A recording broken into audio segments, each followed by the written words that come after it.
राज्यात गेल्या 17 वर्षांपासून सर्वाधिक चर्चेत राहिलेल्या आणि भगवा दहशतवाद या शब्दप्रयोगामुळे सर्वाधिक चर्चा झालेल्या मालेगाव बॉम्बस्फोट प्रकरणामध्ये कोर्टाने निकाल दिलाय। एनआयए कोर्टाने या प्रकरणामध्ये सर्व आरोपींची निर्दोष मुक्तता केलेली आहे। पाहूयात या संदर्भातला हा विशेष रिपोर्ट।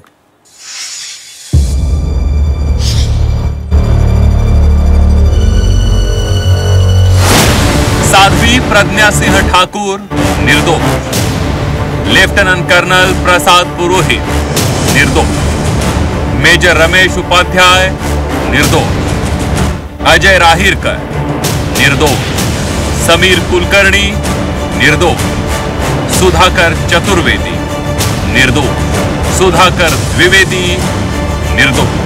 मालेगाव मध्ये 2008 साली झालेल्या बॉम्बस्फोट प्रकरणी एनआयए कोर्टाने या 7 जणांची निर्दोष मुक्तता केली आहे। तब्बल 17 वर्षांनंतर या खटल्याचा निकाल लागला।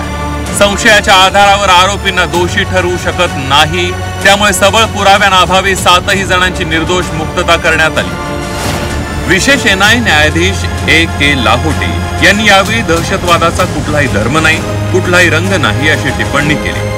सरकारी पक्षाकडून बॉम्बस्फोट सिद्ध केलं, मात्र बॉम्बस्फोट बाईकमध्ये झाला हे सिद्ध करण्यात सरकारी पक्ष अपयशी ठरला। वापरण्यात आलेली बाईक प्रज्ञा ठाकूर यांच्या मालकीची नव्हती, तसंच बाईकमध्ये बॉम्ब होता हे सिद्ध करता आलं नाही। RDX आणि बॉम्ब कर्नल प्रसाद पुरोहितांनी आणलं याचा पुरावा नाही असंही कोर्टानं नमूद केलं। तसंच पंचनामा योग्य नव्हता असंही न्यायालयानं म्हटलंय। जागेवरून हातांचे ठसे जप्त करण्यात आले नाहीत, बाईकचा चॅसिस नंबर देखील जप्त करण्यात आला नाही। स्फोट करण्यासाठी बैठकांसंदर्भातही तपास यंत्रणेच्या दाव्यांवर कोर्टाचं समाधान झालं नाही। लावलेला मुक्का नंतर मागे घेतल्यानं या अंतर्गत सगळे जबाब निरर्थक असल्याचं न्यायालयानं म्हटलंय। UAPA साठी घेण्यात आलेली मान्यता चुकीची होती असंही न्यायालयानं म्हटलंय। या प्रकारे आतापर्यंत राष्ट्राने माझ्याकडून सेवा करून घेतली। कोर्टाच्या या निर्णयानंतर मला तशीच सेवा पुढे करता येते, याच्यात मला जास्ती आनंद आहे आणि माझ्या मातृभूमीने मला त्याच्याकरता निवडलं, याच्यासारखं दुसरं सुख मला दुसरं काही नाही। UPA गव्हर्नमेंटला, UPAच्या त्या देशद्रोही धर्मद्रोही नेतृत्वाला सोनिया गांधी असू द्या, राहुल गांधी असू द्या, दिग्विजय सिंग असू द्या, शरद पवार असू द्या, शिवराज पाटील, सुशील कुमार शिंदे, हे सगळे याला दोषी आहेत आणि आज त्यांनी उत्तरदायी असणं संयुक्तिक ठरेल असं मला वाटतं। कुठल्याही गुन्ह्याचा तपास इतका दीर्घकाळ आणि इतका विक्षिप्तपणे आणि इतका बेजबाबदारपणे करणं हे संयुक्तिक नाहीये। ये तय हो गया कि हिंदूवाद में कोई थ्योरी नहीं है। आगे पूछिए। नहीं होता है ये भगवा को आतंकवाद करने की साजिश थी। एक तरह से भगवा की जीत हुई है, भगवा की विजय हुई है। दुसरीकडे एनआयए कोर्टाच्या निकालाविरोधात पीडितांनी हायकोर्टात जाण्याचा निर्णय घेतला।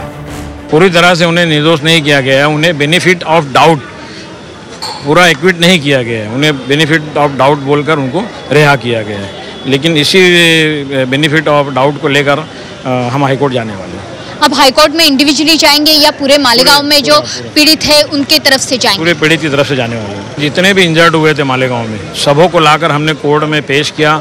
बाकायदा कोर्ट ने उनके इंजर्ड को देखा, तपासा, देखने के बाद उन्होंने जो भी जजमेंट में लिया है और उन्हें बस यही है, कुछ बुनियाद को लेकर उन्हें बेनिफिट ऑफ डाउट बताकर उन्हें रिहा किया गया है।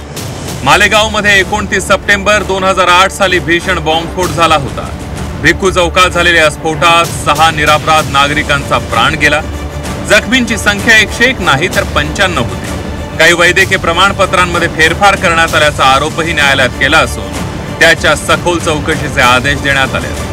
या स्फोटांप्रकरणी सर्व आरोपींची मुक्तता करण्यात आली आहे। त्यामुळे 17 वर्षांपूर्वी मालेगावात झालेले स्फोट कोणी घडवून आणले हा प्रश्न अनुत्तरितच राहिला।